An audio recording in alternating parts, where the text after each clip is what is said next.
Perfect, perfect, perfect, perfect,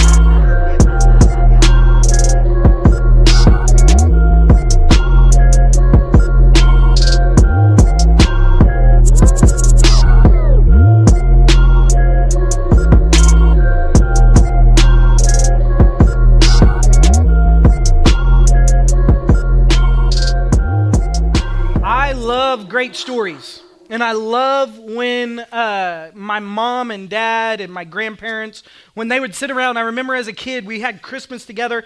Everybody would come and everybody would be there. And my grandpa would sit around and tell stories. And my dad would tell stories to us as kids and just about life and how when my grandpa was growing up, things were a lot different than they are now. When he went to school, he actually had to get up really early. And for some reason, no matter whether it was spring, winter, summer, fall, it was always snowing. And he had a terrible trip going to school. He had to go uphill both ways. And he told me this all the time. He was like, it's so bad. Like when I was growing up, you have it so easy. I had to go uphill both ways just to get to school in the snow, no matter what was going on. And sometimes I didn't even have shoes. And I mean, it's amazing. He's still alive to this day. But my dad would also tell me stories. And he would tell me fishing stories about how big of fish that he actually caught when he would go out and go fishing. The crazy thing is for some reason when my dad would tell fishing stories, he would never hold up both hands. He would always say, when I went fishing, I caught this fish and it was this big. Like, how big? This big. It was a good one. And so he would always tell me those things, but another thing that he would tell me about is when my mom and dad first got married, they didn't have money. My dad was playing college football, and he was working at night just trying to provide. My mom was working, and they just didn't have a whole lot of money. And so after football practice and after work sometimes, they didn't have any food in the pantry, and they didn't have anything. And so he wanted to go eat, and they wanted to provide. And so what my mom would do is my mom would take the car, and she would drive out in the field, and my dad would walk in front of the car with a gun. And he's walking in front of the car with the gun, and my mom's driving the car with the lights on, and he would try and stir up a rabbit, and that rabbit would take off, and then he'd shoot it, grab it, skin it, take it home, and that's what they'd have for dinner. And so he'd tell me these stories, but he would take a .22 when he did it, and I never believed. I was like, that's a hard shot. Like, I've tried to hunt a rabbit before with a .22. That's almost impossible for a rabbit to be hopping around. And my mom would be like, it's true. I've seen him do it. Like he did it over and over. And I'm like, that's not true. Like there's no way he's that good a shot. Until one day we were walking through the field and my dad and I were standing next to each other. And as we were walking, he takes a step. And as he's about to put his foot down, he looks down and he jumps into the air. While he's in the air, he takes a bolt action rifle and he loads it in the air, aims it, shoots, and it hits the snake right between the eyes before he ever lands. I'm like, this is unbelievable. Like, this guy's not human. But I love stories, and I love hearing stories. I love hearing stories about my grandpa. I love hearing stories about my grandpa's brother. I never met him. My uncle, his Tillman, my great uncle, and so my grandpa's brother. His name was Tillman, and I never met him, but my grandpa would tell stories about Tillman all the time. My grandpa was always one that would tell a story, and when he would tell a story, like he's just one of those that he's really good at everything that he does, and if he talks about it, it almost happens, and it's just amazing. And he's really good at bragging about himself too. And so, but when it came to his brother Tillman, he was never better than his brother Tillman, ever. His brother Tillman was about 6'2", 6'3", weighed about 220. Him and my grandpa, they were going to go play basketball together at Texas Tech. But then the war happened. And when the war happened, they both got shipped off. And Tillman was a parachuter and a paratrooper, and he jumped out of a plane, and on his way down, I think it was his first jump, if I remember correctly, on his way down, he got shot, and he got killed. And I've listened to story after story that my grandpa would tell of his brother and just everything that they did and how his brother would step in and rescue him and help him and do all these things. And when he's telling those stories, I mean, I'm just sitting there just eating it all up. I mean, I just love it. Well, there's a story in the Bible where God literally looks at the children of Israel and he says, you need to be telling stories. And so if you have your Bibles, open up. We're going to look at Joshua chapter 4, verses 1 through 8. If you don't have your Bible, it's going to be on the screen and you can follow along. But we're going to start in verse 1, and it says this.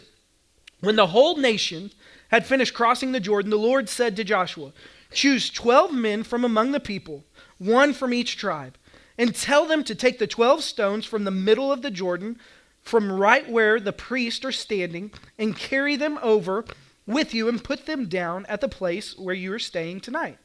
So Joshua called together the 12 men that he had appointed from the Israelites, one from each tribe, and said to them, go over before the ark of the Lord your God into the middle of the Jordan, each of you to take up a stone on your shoulders according to the number of the tribes of the Israelites, to serve as a sign among you in the future when your children ask, what do these stones mean? Tell them that the flow of the Jordan River was cut off before the ark of the covenant of the Lord. When it crossed the Jordan, the waters of the Jordans were cut off. These stones are to be a memorial to the people of Israel forever. See, there's stones in your life that you and I are laying down. There's things that you and I are putting down on the ground in order for people to see, in order for people to walk over, in order for people to experience every single day. See, what the children of Israel had just experienced, what was going on, is they were stepping into the promised land. They had spent 40 years wandering in the wilderness, and now it's time to step forward and take possession of the promised land. Well, one of the things that's in front of them is the Jordan River. And in order to get across, God had to perform a miracle. And so God told Joshua, here's what I want you to do. Go gather the children of Israel, tell them to consecrate themselves. Get ready for a move of God. Get ready for what God's about to do. And then what I want you to do is I want the priests to carry the ark, and when they put their foot in the water, I'm going to separate the waters, and you're going to walk across on dry ground. And so all of a sudden, the people are looking at a river that's running through. The priests step forward, put their foot in the water, and right when they do, the water stops, and it backs up. And all the water that was flowing down flows down, and now there's dry land. And they take the Ark of the Covenant, and they take the children of Israel, and they walk across. And God looks at him and says, don't miss this moment. Don't miss what God just did. Don't forget the great things that God has done. And don't forget to tell these stories to your kids. See, here's the thing that you have to know and you have to understand. You are building a foundation for the people that are around you. See, some of you, you're wondering why your kids are angry. You're wondering why your kids struggle in some areas. You're wondering why your kids are always fighting. You're wondering why your kids never mind. You're wondering why your kids are disrespectful. Could it be because the stones that you're laying down, what's in front of them, what they're seeing on a daily basis, is that? Could it be that they're seeing mom and dad fight all the time and argue all the time and get after each other all the time? And so now you're wondering, why will they never get along? Why do they never act right?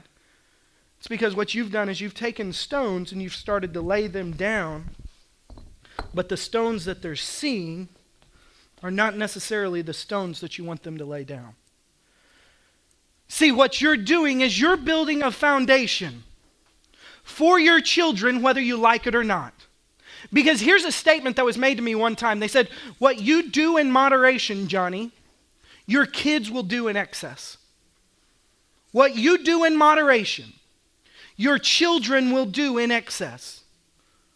So when you fight and you just feel like it's not that big of a deal, their marriage that's coming in the future, their fights, they're going to be different than yours because what they saw, what they experienced, the stone that they see gives them permission. And all of a sudden, what you felt like wasn't a big deal, I'm just hanging out with them, I'm just doing this, I'm just saying this, all of a sudden what you see, they do in excess. See, we've got a generation today that is missing who God is because of the stones that we have laid down. Because instead of laying stones of faith down, instead of laying stones that say, I believe in God, I trust God, I know God is faithful, I know God will come through, we're laying stones down that say, I'm not sure. I'm not sure I can count on God. I'm not sure God will do what God said he's going to do. I'm not sure if God says it, I really believe it. I'm not sure if God says that he's going to come through, if God says he's going, I don't know if we can really trust that. And so now we've got a generation that's doubting everything that God has said. And the problem is we haven't been telling them the stories of what God's done in our life in order to change those thoughts. Because you're laying a foundation and they're walking on something. See, can you imagine the children of Israel after they crossed the Jordan River? And now they're into the promised land and it's years later. And kids are walking by and they go to the Jordan River and they're fishing with their dad. And when they come down to the Jordan River, they look and they see those stones and they kind of look at them weird because they're like, Dad, those stones, they aren't supposed to be there. Like, that's not natural. Like, why are those stones there, Dad? And can you imagine him sitting there going, son, I've got a great story to tell you. See, the reason those stones are there is because it represents the 12 tribes of Israel. And what we did is actually what was taking place is we were stepping forward. You know where we live now? We hadn't taken possession of that. God hadn't given that to us yet. And so we were moving forward. We were trying to take possession of that, but the Jordan River was in front of us and we couldn't get across. And God had to do a miracle. And so what ended up taking place is when the priests were carrying the Ark of the Covenant, they had to step in the water. And listen, I was young then, but I was right there. I wanted to see all of it. I wanted to see exactly what was happening. Joshua had called us all together and he had told us, hey, listen, God's fixing to do something amazing tomorrow. God's going to stop the flow of the Jordan River and we're going to walk across on dry land. And he said, so I pushed my way right up front. And I'm standing right next to the river. And the priests are walking by, and as the priests are coming by, there's just something inside of me that was just kind of excited because God was fixing to do something great, and I knew it. And I'm watching them as they're walking, and they get right up to the edge of the river. And as they get right up to the edge of the river, they take a step, they put their foot in water. But son, oh my goodness, when their foot hit the water, it stopped, and a wall built up. A wall of water.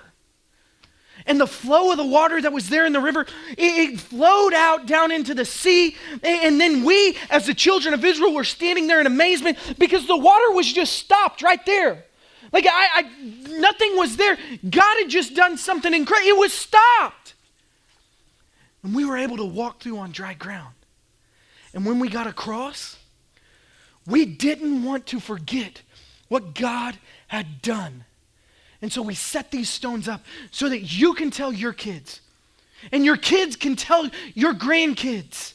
And your grandkids can tell their grandkids. And that for generations to come, everybody's going to see how good and how faithful God is. Because I saw it with my own eyes. And he says, but not only that. He said, when I was just a young boy, I was a slave. And I lived in slavery. And I watched as this incredible man named Moses came into camp and said, God is going to deliver the children of Israel. And he walked into camp and there was something different about Moses. Moses was unlike any other man I've ever seen before in my entire life. He had a relationship with God. He had the presence of God all over him. And when he would come into camp, all the leaders and all the people would come around and they just wanted to listen to what Moses had to say. And he would go and he would meet with Pharaoh, and Pharaoh's heart was hardened, and Pharaoh wouldn't let us go. And God sent 10 plagues. And I remember as a boy watching all those 10 plagues, seeing all those 10 plagues take place. And I remember Moses coming back and saying, hey, don't get frustrated. God's going to deliver us. Just because he hadn't done it yet, God's going to deliver us. God's going to do what God said he would do. You can count on God. If God says it, God's going to do it. And he kept telling us and he kept encouraging us. And we stayed faithful. And finally, after 10 plagues, for 400 years we were in slavery. God delivered us. God brought us out of slavery. And then the same thing happened. We were crossing the sea. We came to the sea. The enemy's behind us. They're marching to take us back into slavery. We were free. And God parted the sea in front of us. And as the enemy came behind us, the waters fell down and it killed them all. Right in front of my eyes. And then for 40 years, because people had trouble believing that God would do what God said he was going to do, that they could believe God, we spent 40 years wondering. But in those 40 years, God was faithful. And God showed up in so many ways. He would send a cloud during the day and a fire and a pillar at night. He would send food every morning, just enough for that day, for us just to eat. God provided every single day just enough. Son, those aren't just rocks. Those represent a journey of faith.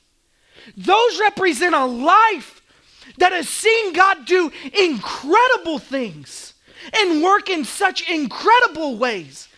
Now listen, let me tell you, you can count on God because I've seen it. Because I've seen it. He's done it in my life. You can count on him. Those aren't stones. Those are miracles. See, here's the problem with us today. We're not setting up stones in the life of our kids.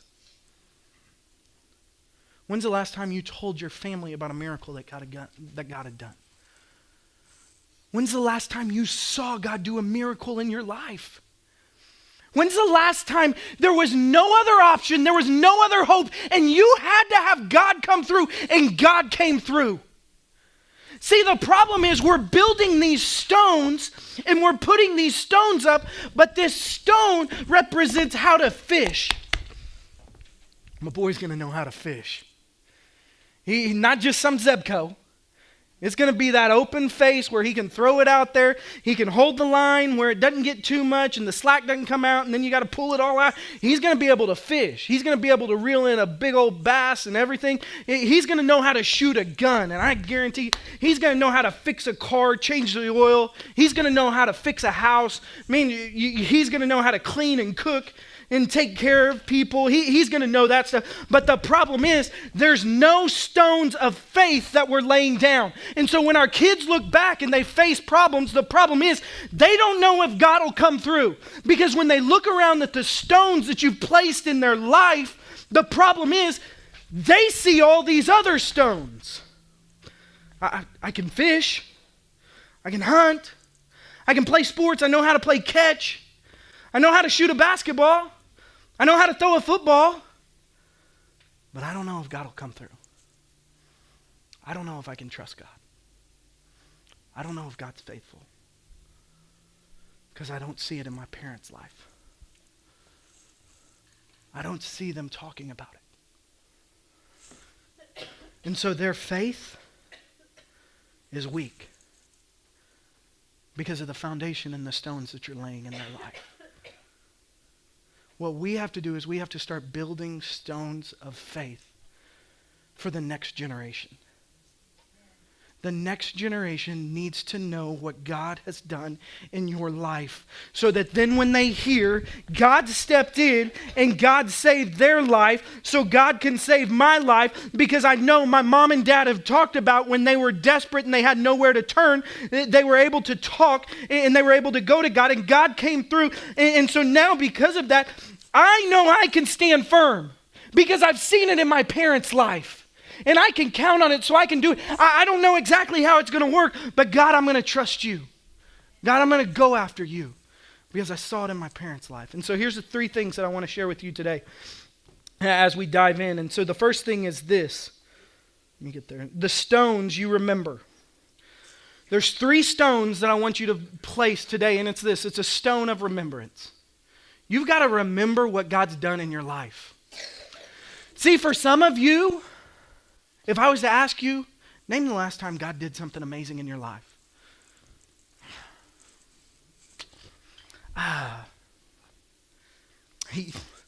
Johnny, he woke me up. That's a miracle. I'm breathing. He woke me up. But the problem is you're not walking in faith, and so you don't have the stories of faith to share. See, for Heather and I, we have stories. We have stones that we can share with our kids. One of the stones that Heather and I can share is it's a stone early on, and it's a stone of finance in our life. In the church that we were working at, I was an assistant youth pastor at the time. I was making a lot of money, and we were just rolling in the money. Churches pay really, really well if you didn't know that. And so we had just gotten married, and I was making $18,000 a year. And some of you are like, holy cow, they paid you that much? Yeah, they did. And so, I mean, we were able to buy like when we would go to Walmart, like this is how, we just had an overabundance. We were able to buy any ramen noodle that we wanted. Like I went like, babe, let's get a couple. You want those dollars? We're throwing it out. And we would just go to the cash register and we'd be like, woo! I mean, we were rolling in it. But one time, they got up on stage and what they did is they said, hey, we've been talking about this for a long time. We're running out of space. We need to build. We need to add on. We need to reach more people. And so we're going to build this building. And in building this building, it's going to cost millions of dollars. And so what we want the church involved. And we want the church to be a part of what God's doing. And so they said, we need you to give over and above. And they had been talking about this for a couple months. And Heather and I were sitting there. Remember, our paycheck was $751.81.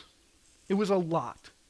And so that's 0 zeros at the end of it. And so we were making that much money that, we just felt like, okay, like for us to stretch and to give a lot, like for us to be able to give a lot of money at this time, $100 would have broken the bank. Like that would have been over and above anything we could do because every penny that we were making was accounted for. And so I was sitting there and I knew God had laid something on my heart and I knew it. And we're sitting there and we had been talking, what do you want to give? Let's do $100. It'll be a lot. Okay. And so we get there, offering plate starts to go by. As it's going by, Heather writes the check, she signs it. The offering plate gets to me, and I'm holding it. And I knew $100 was not what God was calling us to do. I knew $100 was sin because I knew God had given me a different number. And I'm holding it, and she's elbowing me like, pass the plate, you weirdo. Like, you can't, like, don't take money out. We're supposed to put money in. Like, everybody's looking at us weird. They're thinking like you're trying to make change or something. Just pass it. And so, like, I'm holding it, and I'm like, and the guy's kind of standing on the end, and he's like, come on, man. And I'm like, babe, that's the wrong amount. And she's like, what are you talking about? I'm like, we're supposed to give more. And she kind of looks at me weird, like, how much more? I said, we're supposed to write a check for everything that we have. At that time, we were making so much money, we didn't have a savings account. It was all checking. And so like we were like, why do we need to put it up? It's just coming in, like, woo. And so we didn't even put it, we decided like, write a check for everything. It was $751.81. And I said, that's what we're supposed to write a check for. And she was so mad at me. She goes, you don't think we could have had this conversation before now?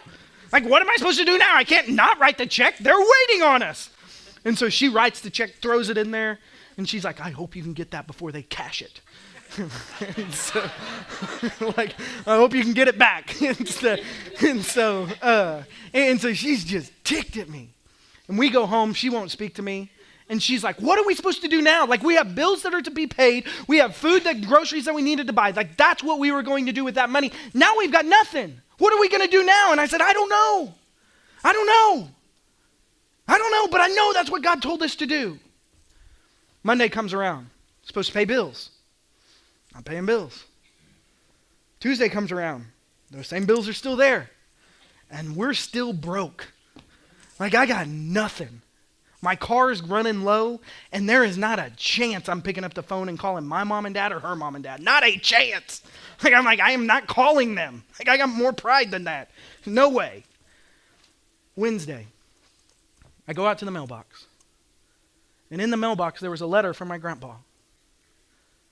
And I open it up, and inside was a check for $5,000. That was written Friday before the Sunday I ever walked into the doors of the church. To that day, he had never written me a check like that before, ever.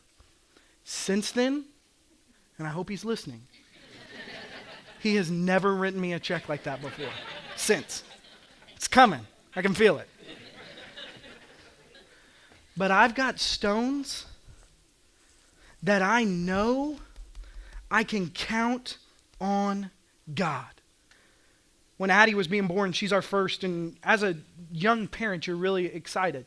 First of all, you know everything because you've watched every video, gone to classes, talked to everybody, and you're smarter than the nurses and doctors and everybody that's gone before you, and you're just like, I know how to do this.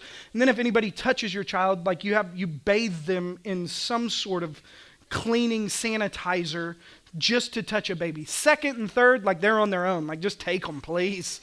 I don't care if you're coughing, hacking out. You can spit in their mouth for all I care. Just hold them for a little bit. But that first one, it's that first one, and it's going to be a little baby girl.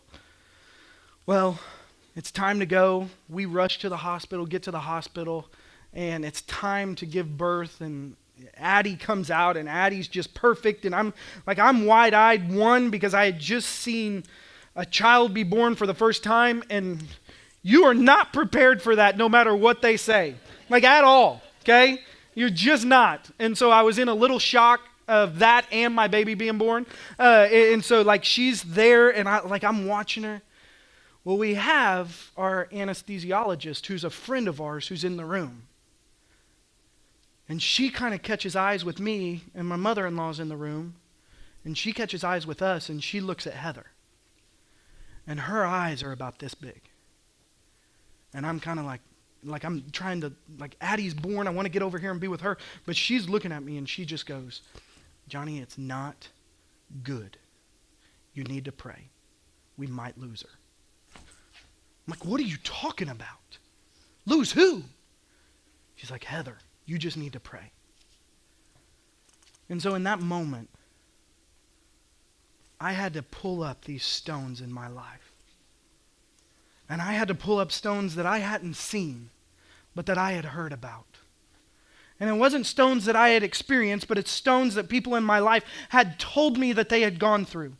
And in that moment, it was not my faith, but it was the faith of others that had built a foundation for me that allowed me to stand there and say, God, I need you. God, you've got to come through. God, I know you are God. God, I know I'm not trusting in doctors. I'm not trusting in physicians. I'm trusting in you and you alone, and I know you can. And in that moment, Heather got better. Moved to our third child, Judd. He gets born. He's our first boy. And when they pull him out, they grab him and they lay him on Heather's stomach. And the doctor is still talking with Heather and everything like that, and Heather's kind of grabbing him. Well, he's not making any sounds. And he's not crying. And the nurses kind of come over, and I'm like, calm down. You don't have to be that rough.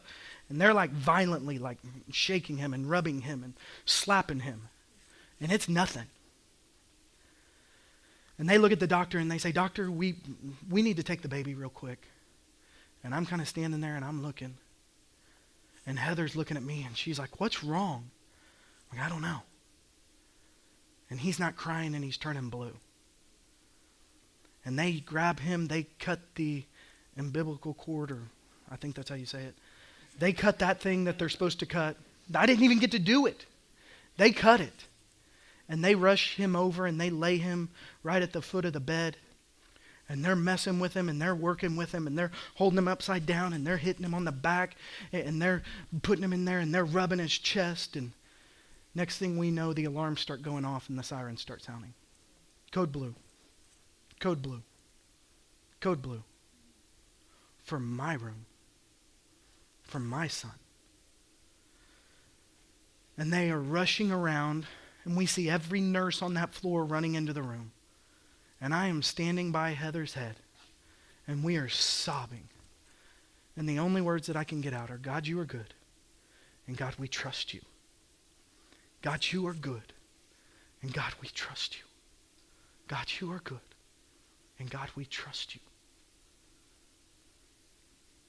And they bring those paddles in. Zzz, clear. For my son.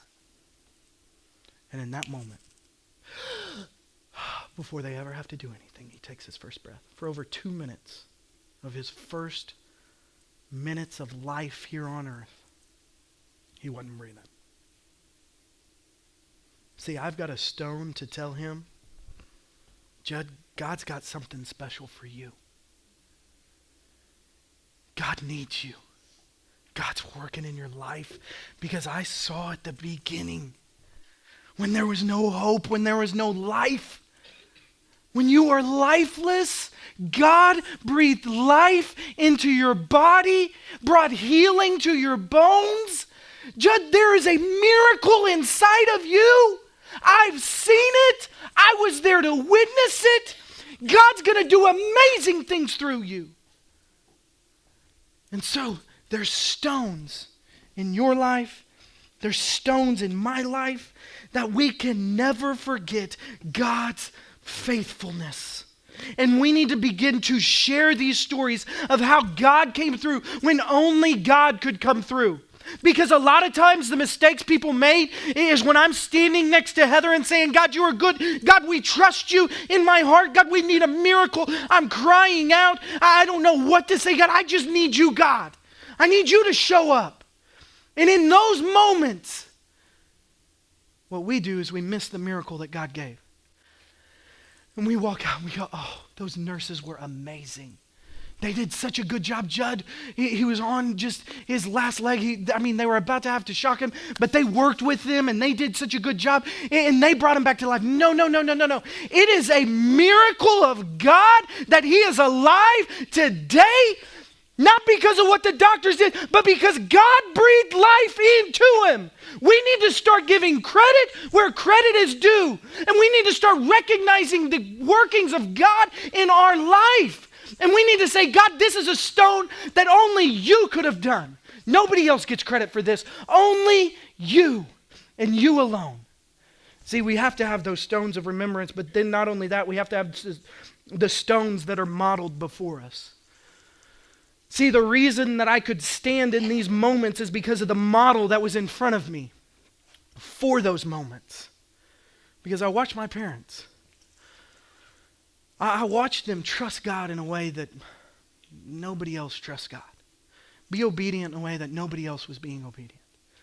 To do things that nobody else was doing. I watched God work miracle after miracle after miracle. I watched God step in and do things that would just blow your mind. I watched God give a new car to my parents. I watched my parents sell everything that they had. Everything, and go overseas to share the gospel. Everything. To go overseas to share the gospel. And when they came back, my mom went over there to be obedient and she got sick. She got malaria. Was not good. She almost died. And when they came back, I watched as God did something amazing. He gave them a house on 440 acres. A house on 4. They didn't have any money. They had given it all away to go overseas to share the gospel. And when they came back, God did something amazing. So now you say, Johnny, that's $751.81. The only reason I was able to do that is because of what was modeled in front of me before. I wouldn't have been able to do it if it was only me, but I had seen it done before. And I had seen them model it. And because of that, I was standing on generations of faith. I was standing on faith that had gone before me, that had passed the test of time. And because of that, that's the reason that I was able to do what we were able to do. That's the reason that I trusted God. I watched as my sister, 39, with 7 kids, passed away with cancer. I watched as she got the news for the first time and our family gathered around her. And when we gathered around her in her living room, we gave thanks to God for how good he is, how faithful he is. She got cancer. But the response of my parents was, God, you are good, and we trust you. God, you are good, and we trust you. God, you are good, and we trust you. And when she took her last breath, God, you are good, and we trust you. God, you are good, and we trust you. See, it's not my faith that carried me through. It's the faith that was modeled before me that I knew I could count on that faith. It's not that I have great faith. It's that I've seen stones modeled before me that I knew I could count on God. And I knew no matter what, if God says it, God's going to do it. But the last thing is this. The stones that you talk about. You've got to start sharing what God has done. And your kids have to start seeing God do miracles. They have to. See, for us, starting a church was a miracle. I was a youth pastor for 12 years. Being a youth pastor brings some perks. One, it brought people. And so I was at a church that had people. So that was nice. Made it a little easier. 2, they gave me a paycheck. So that's even nicer, okay? 3, when I showed up, like everything basically is taken care of. Like we have a team of people. They have been going for a long time. So we have a team of people who know how to do things and how everything should be done in the church. Well, when we started the church, 1, we gave everything that we had away. Not on purpose. We wrote the check to the church because we needed it. And so our 401k, gone. We don't have it. We don't have any. Our savings, wrote a check for every single penny that we had in our savings account. Didn't have any. Our kids watched that. And we would sit them down and we would say, hey, God was faithful in the past, and God will be faithful again. I don't know how we're going to make it. I don't know how it's going to happen. I don't know what God's going to do. But we as a family, we're going to trust him. Our kids see us share our faith with people. When we drive through McDonald's or when we drive through Starbucks and we're getting a quick drink and we're able to share with people, God loves you. Just grab a card and just hand it to him. You are loved. What does that mean? It means God loves you and he sent his son Jesus to die on the cross for you. And he wants you to spend your eternity in heaven with him, but your sin separates you from him. That quick. And they see us do it all the time. So you know what they do now at school? Dad, I told somebody about Jesus today. Dad, I shared my faith today. Dad, there was somebody that was getting bullied, and I stepped in and told the kids to stop. It's because of the stones that they're seeing in their own life. See, you and I, we're building stones for our kids to lay their foundation on today. I don't need to go to church. We'll go to church every now and then. You know the stone you're laying for your kids? Go to church once a month. That's enough of God. You know what they're going to do? They're going to go to church once every 3 months. I'll read my Bible every now and then. You know what they're going to do? Read their Bible less. You know when a hard time and panic comes into your life and you don't trust God, you know who they won't trust? God. Because they haven't seen it. Because it hasn't been modeled for them. You have to model for them the foundation that you want them to build on. If you want them to love God with all of their heart, they have to see it in your life. Because if you don't need God, then why do they? If you want them to trust and to dig into the Word of God and to be filled with the Spirit of God and see the workings of God through His Word and be able to say, when I read it, man, I know God's speaking to me. But if they don't see you doing it, they're not going to do it. Because if it's not important to you, it's not important to them. You know what my kids love? The thunder. You know why they love the thunder? Because I love the thunder. We watch the games. We sit there. Judd and Jax is 5 years old. He has no clue about basketball. Dad, the Thunder playing? Not today. Oh man, I wanted to watch the Thunder with you. They don't love the Thunder. They love cartoons. They love the thunder because I love the thunder. I've got a picture of one of my girls. It's one of the greatest pictures I have. It's of two of my girls downstairs. I was upstairs and I had my Bible and I was sitting on the couch early in the morning reading my Bible. They went downstairs to the couch downstairs, got their Bible. One of them couldn't read, but she gets her highlighter and she starts highlighting every single line. Dad, I read this much. I'm like, that's awesome. You know why they did that? Because they saw me doing it. Got another picture of them on their knees, face down, praying. They don't know how to pray yet. I'm still learning how to pray. And they're on their knees praying. You know why? Because they've seen their mom that way. They've seen their mom on their knees, praying and begging God for a move. Your kids are building a foundation. And they're building it on something. Is it Jesus? Is it his faithfulness?